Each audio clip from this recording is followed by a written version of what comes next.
بسم اللہ الرحمن الرحیم۔ شروع اللہ کے پاک نام سے جو بڑا مہربان اور نہایت رحم کرنے والا ہے۔ سرور انبیاء صلی اللہ علیہ وآلہ وسلم کے محترم پیارے غلاموں، السلام علیکم۔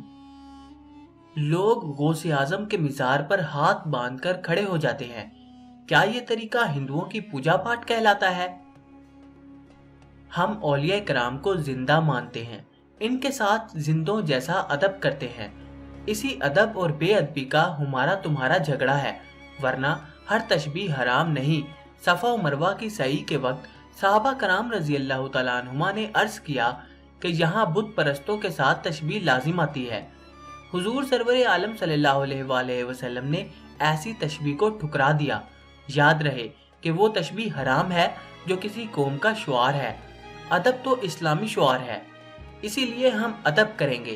تو تم ایسے بے ادب واقع ہوئے ہو کہ خود رسول اللہ صلی اللہ علیہ وآلہ وسلم کے سامنے بھی ہاتھ باندھ کر کھڑے ہونے کو شرک کہتے ہو۔ اس لیے آج کل نجدی اس پر بہت بڑی سختی کرتے ہیں۔ بڑے پیر صاحب حضرت عبد القادر جیلانی کب پیدا ہوئے؟ ان کا بچپن کیسا تھا؟ انہوں نے علم کیسے حاصل کیا؟ کیا وہ مفتی تھے؟ 5ویں صدی ہجری کے آخر میں، جبکہ حضرت پیر دستگیر رحمت اللہ تعالیٰ علیہ بغداد میں تشریف رکھتے تھے، خاندان عباسیہ کے آخری حکمرانوں کا دورہ تھا۔ اس زمانے میں عوام و خواص دونوں کی اخلاقی اور دینی حالات روز بروز روبہ انحطاط اور زوال آمادہ ہوتی جا رہی تھی۔ ایک طرف مال و دولت کی فراوانی اور اخلاق کی کمزوری نے عیش کوشی اور تن آسانی کا خوگر بنا دیا تھا، اور دوسری طرف دینی اور روحانی بے بساطی نے جادہ اعتدال اور صراط مستقیم سے ہٹا دیا تھا۔ عمرہ خاص طور پر نشہ دولت میں چور اور شراب انانیت سے مخمور تھے۔ مذہب کے نام پر بھی باہمی جنگ و جدال کا ہنگامہ گرم تھا۔ مناظرے ہوتے تھے، خلق قرآن کے فتنے اٹھائے جاتے تھے، شریعت کے احکام کی جانب سے عام طور پر بے پرواہی برتی جا رہی تھی، اور طریقت میراث بن کر نااہلوں کی جاگیر ہو چلی تھی۔ مبتدعین اور معتزلہ کا زور تھا۔ اصول اور مغز کو دیدہ و دانستہ نظر انداز کر کے سطحی اور فروعی بحثوں میں شاہزوئی کا مظاہرہ کیا جا رہا تھا۔ ایسے اصلاح طلب اور انقلاب آمادہ دور میں ایک غوث اعظم دستگیر اور مجدد اعظم کی ضرورت تھی۔ اس لیے حضرت حق نے یہ خدمت جلیل آپ کے سپرد فرمائی، اور آپ نے اس اہم ترین فرض کو جس حسن و خوبی سے انجام دیا، اس کی مثالیں اصلاح و ہدایت اور احیاء دین کی تاریخ میں بہت ہی کم ملتی ہیں۔ ولادت شریف۔ امام حافظ ابن کثیر دمشق المطوفی نے اپنی کتاب البدایہ و النہایہ میں حضرت کا سنہ ولادت 470 ہجری لکھا ہے، اور امام یافی المطوفی نے اپنی کتاب مرۃ النجان و عبرۃ الیقظان میں تحریر کیا ہے کہ حضور غوث پاک رحمت اللہ سے جب کسی نے آپ کا سال ولادت دریافت کیا تو فرمایا کہ مجھ کو صحت کے ساتھ علم نہیں، البتہ اتنا جانتا ہوں کہ جس سال میں بغداد آیا اسی سال شیخ ابو محمد رزق اللہ بن عبد الوہاب تمیمی کی رحلت ہوئی، اور یہ 488 ہجری تھا۔ اس وقت میری عمر 18 سال کی تھی۔ اس حساب سے آپ کا سنہ ولادت 470 ہجری ہوا۔ اس کے بعد امام یافعی رحمت اللہ تعالیٰ علیہ نے شیخ ابو الفضل احمد بن صالح جیلی کا قول نقل کیا ہے کہ حضرت کی ولادت 471 ہجری میں ہوئی، اور آپ 488 ہجری میں بغداد تشریف لے گئے ہیں، جبکہ آپ کی عمر 18 سال کی تھی۔ امام یافعی رحمت اللہ نے حضرت کے اس قول سے کہ اس وقت میری عمر 18 سال کی تھی یہ سمجھا کہ آپ 18 سال پورے کر چکے تھے اور 19واں سال لگ گیا تھا، اور شیخ ابو الفضل نے یہ سمجھا ہے کہ ہنوز آپ 18ویں سال میں تھے۔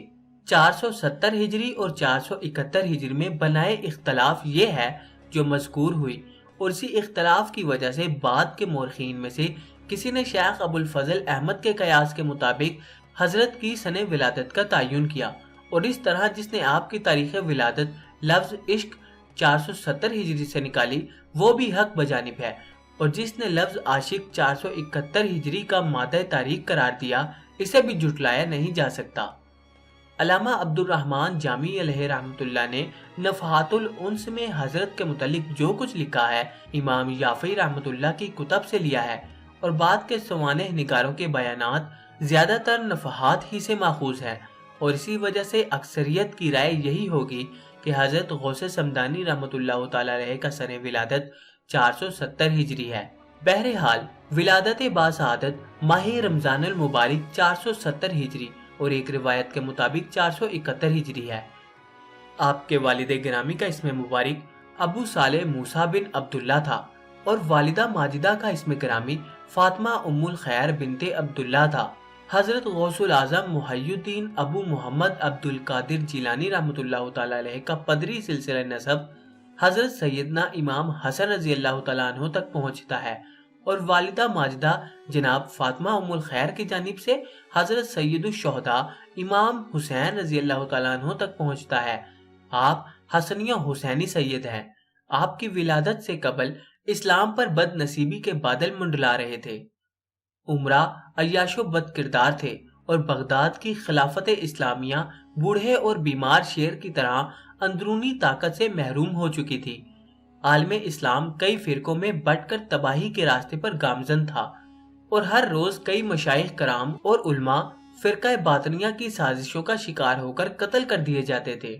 ایسے پرآشوب حالت میں ایسی ہستی کی ضرورت تھی جو سارے عالم اسلام کی دستگیری کر کے ملت اسلامیہ کو محفوظ کر دے۔ حضرت غوث اعظم عبد القادر جیلانی رحمۃ اللہ تعالی علیہ نے قرآن مجید اور چند کتابیں جیلان میں پڑھی تھیں، لیکن آپ کے والد محترم کا سایہ سر سے اٹھ چکا تھا۔ آپ 18 برس کی عمر میں ہی بغداد شریف پہنچے۔ ان دنوں بغداد حکومت و تجارت کے علاوہ علم و ادب کا گہوارہ تھا۔ اس کے مشرقی حصے میں 30 مدارس تھے، جن میں 50,000 طلباء تعلیم پاتے تھے۔ حضرت غوث العظم رحمۃ اللہ تعالی علیہ طالب علم کی حیثیت سے اس عظیم الشان شہر بغداد کے مدرسے نظامیہ میں داخل ہو گئے۔ اس عظیم ترین مدرسے میں حضرت ابو زکریا تبریزی علم و ادب و تفسیر کے استاذ تھے۔ ابو الحسن محمد بن قاضی حنبلی، علی بن عقیل حنبلی اور شیخ محفوظ القوازانی فقہ و اصول فقہ کے اساتذہ سے مختلف علوم و فنون میں استفادہ کیا، اور ان میں اتنی دسترس حاصل کی کہ آپ اپنے استاد محترم حضرت ابو سعید المبارک مخزومی کے نزدیک اتنے قابل اعتماد تھے کہ انہوں نے اپنا مدرسہ آپ کے سپرد کر دیا تھا۔ اس مدرسے کی شہرت دور دراز ملکوں تک پہنچ گئی تھی، جہاں سے مختلف علوم و فنون میں مہارت تامہ حاصل کرنے کے لیے اسی مدرسے کا رخ کیا کرتے تھے۔ حضرت محبوب سبحانی غوث العظم رحمۃ اللہ تعالی علیہ تبلیغ اسلام کے سلسلے میں دوسرے ملکوں کا بھی سفر اختیار کرتے تھے۔ حضرت غوث اعظم رحمۃ اللہ تعالی علیہ کا سلسلہ بیعت و خلافت حضرت قاضی ابو سعید المبارک مخزومی کے توسل سے حضرت علی کرم اللہ وجہ الکریم سے شافع محشر سرور کونین شاہ مدینہ صلی اللہ علیہ وآلہ وسلم تک پہنچتا ہے۔ آپ کے نام مبارک کی نسبت سے سلسلہ قادریہ کا اجرا ہوا۔ آپ اہل طریقت کے سردار مانے جاتے ہیں۔ اولاً آپ قدوۃ المحققین شیخ ابو الخیر حماد بن مسلم باز کی صحبت میں رہے اور انہی سے رموز طریقت حاصل کیے تھے۔ آپ کا انتقال رمضان المبارک 525 ہجری میں ہوا۔ اس کے بعد حضرت محبوب سبحانی شیخ عبد القادر جیلانی رحمۃ اللہ تعالی علیہ حضرت خضر علیہ السلام کے ارشاد سے حضرت قاضی ابو سعید مخزومی رحمۃ اللہ کی خدمت میں حاضر ہوئے اور انہوں نے خرقہ خلافت عطا فرمایا تھا۔ غوث العظم رحمۃ اللہ تعالی علیہ کے اساتذہ فقہ میں امام احمد بن حنبل رحمۃ اللہ تعالی علیہ تھے، اس لیے آپ بھی فقہ حنبلی کی تقلید کرتے تھے۔ غوث العظم رحمۃ اللہ تعالی علیہ کی ذات گرامی میں غربہ و ضعفا کے لیے ایک خاص جذبہ اور ایک خاص تڑپ موجود تھی، اور آپ ضعفا پروری اور غربہ نوازی میں ایک خاص خوشی و مسرت محسوس کرتے تھے۔ حضرت عبداللہ جنائی رحمۃ اللہ کے بیان کے مطابق آپ فرماتے ہیں کہ میں نے اپنے تمام اعمال کا تجزیہ یہ کیا ہے اور بہت غور و فکر سے کام لیا ہے، اور تمام نیکیوں کی چھان بین کے بعد میں نے یہ سمجھا ہے کہ کھانا کھلانا اور دنیا والوں کے ساتھ حسن خلق سے پیش آنے سے بہتر کوئی نیکی نہیں ہے اور نہ ہی کوئی عمل ہے۔ میرے ہاتھ میں دنیا کے خزانے ہوتے تو میں بھوکوں کو کھانا ہی کھلاتا رہتا۔ حضرت عبداللہ محمد بن خضر حسینی علیہ رحمت اللہ کی روایت ہے کہ ایک روز جامع مسجد میں آپ سے ایک بڑے تاجر نے کہا کہ میرے پاس مال کافی مقدار میں موجود ہے اور میں چاہتا ہوں کہ اسے راہ خدا میں دے دوں۔ یہ مال زکوٰۃ کے مال سے علیحدہ ہی تقسیم کی غرض سے رکھا ہوا ہے، مگر مجھے کوئی مستحق نہیں ملتا۔ حضرت نے فرمایا، مستحق اور غیر مستحق کی تمیز نہ کرو، دونوں کو دے دو، تاکہ اللہ تعالیٰ خوش ہو کر وہ بھی عطا کرے جس کے تم مستحق ہو اور وہ بھی جس کے تم مستحق نہیں ہو۔ حضرت شاہ ابو المعالی شیخ ابو محمد طلحہ مظفر کے حوالے سے تحریر کیا ہے۔ حضرت غوث اعظم نے خود بیان فرمایا ہے کہ بغداد میں ایک زمانہ مجھ پر ایسا بھی گزرا کہ 20 دن تک ایسی کوئی چیز بھی مجھے نہیں ملی جسے میں اپنی غذا کے طور پر استعمال کر سکتا۔ جب بھوک نے بہت تنگ کیا تو ایوان کسرا کے کھنڈرات میں داخل ہوا تو کیا دیکھتا ہوں، مجھ سے پہلے 70 درویش وہاں موجود تھے اور ان کا مقصد بھی وہی تھا۔ میں نے اپنے دل میں سوچا کہ مروت یہ نہیں کہ میں بھی ان کی تلاش میں شریک ہو جاؤں، انہی کو کچھ مل جائے تو اچھا ہے، اور میں واپس لوٹ آیا۔ جب میں بغداد شہر پہنچا تو ایک جان پہچان والا شخص مجھ کو ملا اور اس نے مجھے سونے کا ایک ٹکڑا دیتے ہوئے کہا کہ یہ تمہاری والدہ محترمہ نے تمہارے لیے بھیجا ہے۔ میں نے سونے کا ٹکڑا لیا اور اس میں سے ذرا سا اپنے لیے رکھ لیا، پھر ایوان کسرا کے کھنڈرات پہنچ گیا اور وہیں ان 70 درویشوں کو سونا بانٹ دیا۔ انہوں نے حیرت سے پوچھا، یہ کیا ہے؟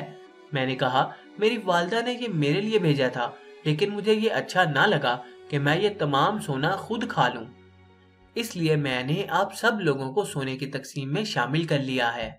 پھر میں نے واپس لوٹ کر اپنے حصے کے سونے سے کھانا خریدا اور بہت سے فقراء کو بلا کر ان کے ساتھ بیٹھ کر میں نے کھانا کھایا۔ اس کے بعد اس سونے میں میرے پاس کچھ نہ بچا۔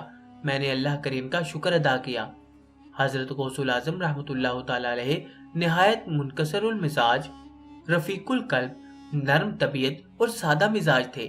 ہر شخص سے نہایت انکساری کے ساتھ ملتے تھے۔ سادگی کا یہ عالم تھا کہ جب بھی کوئی بیوی بیمار ہو جاتی تو خود گھر کا تمام کام شروع کر دیتے تھے۔ آپ کو کسی کام سے آر نہ تھا، آپ ہی آٹا گوندھ کر روٹی پکا لیتے تھے اور بچوں کو کھانا بھی کھلا دیتے اور کنویں پر جا کر خود گھڑا بھرتے اور کندھے پر اٹھا کر لے آتے تھے اور گھر میں جھاڑو تک دے لیتے تھے۔ حضرت غوث اعظم محبوب سبحانی عبد القادر جیلانی رحمۃ اللہ تعالی علیہ کی 4 بیویاں تھیں، جن کے بطن مطہرہ سے متعدد لڑکے لڑکیاں پیدا ہوئے، لیکن آپ کے جانشین اور خلیفہ سیدنا شیخ عبد الوہاب رحمۃ اللہ تھے، جو حضرت صادقہ کے بطن مبارک سے 523 ہجری میں پیدا ہوئے تھے۔ بچپن کے عجیب و غریب واقعات۔ آپ کی تعلیم کا آغاز اپنے وطن میں ہوا، لیکن آپ کے دل میں مزید علم حاصل کرنے کی تمنا اور تڑپ معجزن ہوئی۔ ایک روایت میں ہے کہ آپ کے پاس ایک گائے تھی، اسے چرانے کے لیے آپ جنگل میں تشریف لے جاتے تھے۔ ایک دن وہ گائے بھاگ گئی، آپ اسے پکڑنے کے واسطے اس کے پیچھے بھاگے جا رہے تھے۔ ایک جگہ پر وہ گائے ٹھہر گئی اور آپ کی طرف متوجہ ہو کر کہنے لگی، اے عبد القادر، تم نہ اس کام کے لیے پیدا کیے گئے ہو اور نہ اس کام کا حکم دیے گئے ہو۔ اس آواز کے سننے سے آپ پر بے خودی اور جذبہ وجد کی حالت طاری ہو گئی، جسے آپ کے دل میں تحصیل علم کے واسطے بغداد جانے کا ارادہ پیدا ہو گیا۔ آپ نے اپنی والدہ سے بغداد جانے کی اجازت چاہی۔ والدہ نے راضی ہو کر اجازت دے دی اور اندر سے 40 دینار نکال لائیں اور فرمایا، تمہارے والد 80 دینار چھوڑ گئے ہیں، 40 تمہارے بھائی کے واسطے رکھ لیے ہیں اور 40 تمہیں دیتی ہوں، تمہارے کام آئیں گے۔ پھر وہ قمیض میں بغل کے نیچے سی دیے۔ بغداد کی طرف ایک قافلہ جا رہا تھا، آپ اس کے ساتھ ہو گئے۔ آپ کی والدہ آپ کو رخصت کرنے کے واسطے گیلان کے باہر دور تک آپ کے ساتھ آئیں اور پھر محبت اور پیار کر کے بہت سی دعائیں دے کر آپ کو یہ کہہ کر رخصت کیا کہ آج کے بعد پھر میری اور آپ کی ملاقات اس دنیا میں نہیں ہوگی، آخرت میں ہوگی۔ جب آپ کا قافلہ ہمدان میں پہنچا تو قزاقوں نے آپ کے قافلے پر حملہ کر دیا اور قافلے والوں کو لوٹ لیا۔ آپ ایک طرف آ کر بیٹھے ہوئے تھے، 2 قزاق آپ کے پاس آئے اور پوچھا، اے نوجوان، تمہارے پاس بھی کچھ ہے تو بتاؤ۔ آپ نے فرمایا، کیوں نہیں، میرے پاس خدا کا دیا سب کچھ ہے اور 40 دینار بھی ہیں۔ ان قزاقوں نے کہا، یہ نوجوان ہم سے دل لگی کرتا ہے، اگر اس کے پاس دینار ہوتے تو بھلا ہم جیسوں کو کیوں بتاتا۔ وہ چلے گئے۔ ان کے سردار نے پوچھا کوئی شخص قافلے والوں سے رہ تو نہیں گیا جس کا مال تم نے نہ لوٹا ہو؟ دو قزاقوں نے کہا کہ ایک نوجوان رہ گیا ہے، سردار نے آپ کو حاضر کرنے کا حکم دیا۔ جب آپ اس کے پاس آئے تو اس نے پوچھا نوجوان تمہارے پاس کیا ہے؟ آپ نے فرمایا 40 دینار ہیں۔ اس نے کہا کہاں ہیں؟ آپ نے فرمایا قمیض میں میری بغل کے نیچے سلے ہوئے ہیں۔ چنانچہ جب دیکھا گیا تو واقعی 40 دینار پائے گئے۔ آپ کے صدق سے وہ سردار بڑا متاثر ہوا۔ اس نے پوچھا کہ آپ کو سچ بولنے پر کس نے آمادہ کیا؟ آپ نے فرمایا میں نے اپنی والدہ کے ساتھ ہمیشہ سچ بولنے کا عہد کیا ہے۔ ڈاکوؤں کے سردار نے کہا کہ تو اپنی والدہ کے عہد کو توڑنے سے ڈرتا ہے، ہمارا کیا حال ہوگا جنہوں نے سالہ سال سے اپنے رب کے عہد کو توڑ دیا ہے؟ اس کے بعد اس نے آپ کے ہاتھ پر توبہ کی اور اس کے ساتھ اس کے سارے رفیقوں نے بھی توبہ کی اور زہد و ریاضت اور عبادت و اطاعت میں مصروف ہو گئے اور سب کا مال واپس کر دیا۔ تقریر فتوح الحرمین کے صفحہ 119 میں ہے۔ آپ فرماتے ہیں کہ شروع جوانی میں جب میں سو جاتا تو میں یہ آواز سنتا، اے عبد القادر ہم نے تمہیں سونے کے واسطے پیدا نہیں کیا، اور جب میں مکتب میں پڑھنے کے واسطے جاتا تو میں فرشتوں کو یہ کہتے سنتا، کھڑے ہو جاؤ اللہ کے ولی کو جگہ دے دو۔ آپ کی بغداد میں تشریف آوری۔ آپ رحمت اللہ ماہ سفر 488 ہجری میں بعمر 18 سال بغداد میں تشریف لائے۔ آپ نے حافظ ابو طالب بن یوسف سے حفظ قرآن شریف کی تکمیل کی۔ اس کے بعد آپ نے فقہ اور حدیث اور تفسیر اور دیگر علوم مروجہ پڑھے اور تمام اہل زمانہ پر سبقت لے گئے اور خدائے رحمان و رحیم کے فضل و کرم سے علامہ دہر بن گئے اور آپ کو قبولیت عامہ حاصل ہوئی۔ طالب علمی کے زمانے میں ایک دن آپ کے اساتذہ نے واز کہنے کو کہا۔ آپ نے کہا میں ایک عجمی انسان ہوں، اہل عرب کے سامنے بولنے کی کیسے جرت کروں؟ بہرکیف آپ کو مجبور کیا گیا اور واز کہنے کے واسطے ممبر پر تشریف لائے۔ آپ فرماتے ہیں کہ میرا واز سننے کے واسطے بہت سے لوگ جمع ہو گئے، جہاں تک میری نگاہ جا سکتی تھی وہاں تک لوگوں کا ہجوم نظر آتا تھا۔ میں حیران تھا کہ کیا کہوں، اس لیے واز کہنے کا یہ میرا پہلا موقع تھا کہ اچانک رسول اللہ صلی اللہ علیہ وآلہ وسلم کو میں نے دیکھا۔ آپ صلی اللہ علیہ وآلہ وسلم نے فرمایا بیٹا تقریر کرو۔ میں نے عرض کی یا رسول اللہ صلی اللہ علیہ وآلہ وسلم میں عجمی ہوں اور یہ سننے والے سارے عربی ہیں، میں کیا تقریر کروں؟ آپ صلی اللہ علیہ وآلہ وسلم نے فرمایا منہ کھول۔ میں نے منہ کھولا تو آپ نے 3 مرتبہ میرے منہ میں لعاب دہن ڈالا۔ اس کے بعد مجھے بولنے کی طاقت حاصل ہو گئی۔ میں نے بولنا شروع کیا اور وہ نکات بیان کیے کہ سننے والے اش اش کر اٹھے۔ نقل ہے کہ آپ 40 سال تک تمام علوم میں کلام کرتے رہے۔ آپ جب واز فرماتے تو کہتے اے آسمان والو اور زمین والو، آؤ میرا کلام سنو، مجھ سے سیکھو کہ میں زمین میں رسول اللہ صلی اللہ علیہ وآلہ وسلم کا وارث اور نائب ہوں، کہ اس مجلس میں خلتیں عطا ہوتی ہیں اور حق تعالیٰ میرے دل پر تجلی فرماتا ہے۔ آپ کے واز کی مجلس میں 70,000 کے قریب آدمی ہوتے اور 400 آدمی آپ کا کلام مبارک لکھنے پر متعین ہوتے، اور آپ کی مجلس میں 2-3 آدمی آپ کے واز کے اثر سے مر جاتے۔ ابو سعید گیلوی رحمت اللہ کا بیان ہے کہ میں نے حضرت غوث الاعظم رحمت اللہ کی مجلس میں کئی مرتبہ سرکار دو عالم صلی اللہ علیہ وآلہ وسلم اور دوسرے پیغمبروں اور ملائکہ اور جنوں کو صف بصف دیکھا ہے۔ غور فرمائیے کہ کیسے جلیل القدر بزرگان دین و محدثین و اولیاء کرام نے غوث الاعظم اور غوث الثقلین کے القاب سے محبوب سبحانی رحمت اللہ کا ذکر فرمایا ہے، جبکہ بطور مثال یہ صرف چند حوالہ جات ہے، اور باقی تمام بزرگان دین و علماء امت جنہوں نے غوث الاعظم کے نام مبارک کی تصریح کی ہے وہ تو بے شمار ہیں۔ اب جو لوگ ان بزرگان دین کے اتنے بڑے لشکر کے برعکس غوث الاعظم کا انکار کریں اور اسے شرک قرار دیں، کنویں کے مینڈک سے زیادہ ان کی کیا حیثیت ہے؟ آپ کے پاس کثرت سے فتاوی آنے لگے جن کا جواب آپ برجستہ دیتے۔ ایک دفعہ ایک شخص نے منت مانی کہ اگر خداوند کریم مجھے میرے مقصد میں کامیاب فرمائے تو میں ایسی عبادت کروں گا کہ اس میں اس وقت دنیا کا کوئی فرد و بشر شریک نہ ہو۔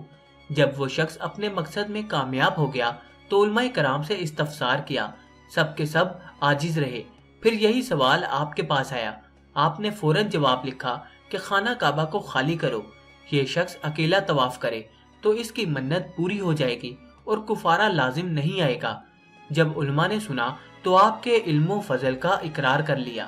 ایک دفعہ 567 ہجری میں حضرت غوث پاک رحمۃ اللہ تعالی علیہ کرسی پر بیٹھ کر کہہ رہے تھے، اے زمین والو، مشرق میں ہو یا مغرب میں، اے آسمان والو، اللہ تعالیٰ فرماتا ہے کہ وہ ایسی چیزیں پیدا کرتا ہے جن کو تم نہیں جانتے، میں ان میں سے ہوں جن کو تم نہیں جانتے۔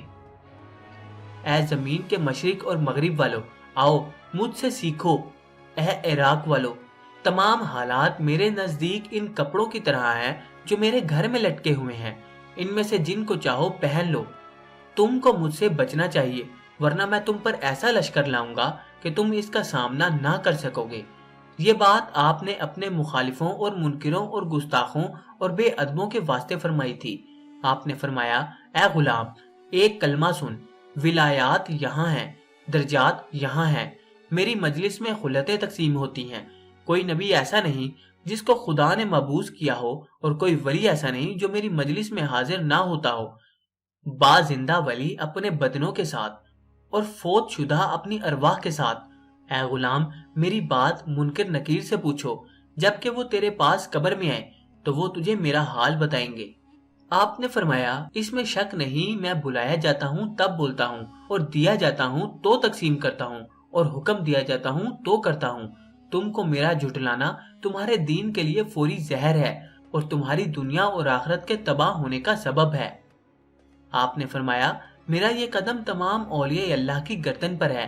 آپ کے اس قول کے سامنے جتنے اولیاء جو اس زمانے میں دور و نزدیک حاضر موجود تھے، سب نے اپنی گردنیں جھکا دی۔ آپ نے فرمایا، جب تم خدا سے کوئی حاجت طلب کرو، میرے توسل سے مانگو۔ آپ نے فرمایا، تمام زمین مشرق سے مغرب تک، اس کے میدان اور آبادی، جنگل و سمندر، نرم زمین اور پہاڑی زمین میرے سپرد کی گئی ہے۔ آپ نے فرمایا، تمام مردان خدا جب تقدیر تک پہنچتے ہیں تو رک جاتے ہیں، مگر میں وہاں تک پہنچتا ہوں اور میرے لیے ایک کھڑکی کھل جاتی ہے، اس میں داخل ہوتا ہوں اور خدا کی تقدیروں سے خدا سے حق کے ساتھ جھگڑتا ہوں۔ بس مرد وہ ہے کہ جو تقدیر سے جھگڑے، نہ وہ کہ جو اس سے موافق ہو۔ 580 ہجری میں آپ نے فرمایا، خوش ہو جائے وہ شخص جس نے مجھے دیکھا، اور وہ بھی جس نے میرے دیکھنے والے کو دیکھا ہے، یا میرے دیکھنے والے کے دیکھنے والے کو دیکھا۔ میں اس شخص پر افسوس کرتا ہوں جس نے مجھے نہیں دیکھا۔ سامعین محترم، امید ہے کہ آپ کو آج کا یہ قصہ پسند آیا ہوگا۔ محترم دوستو، اسی طرح کے دلچسپ واقعات سے لمحہ بالمحہ آگاہ رہنے کے لیے ہمارے اس چینل کو سبسکرائب لازمی کریں اور ساتھ موجود گھنٹی کے بٹن کو بھی لازمی دبا دیں۔ اب آپ سے ملاقات ہوگی انشاءاللہ تعالی اگلی نئی ویڈیو میں۔ تب تک کے لیے اپنا خیال رکھیے گا۔ اللہ حافظ۔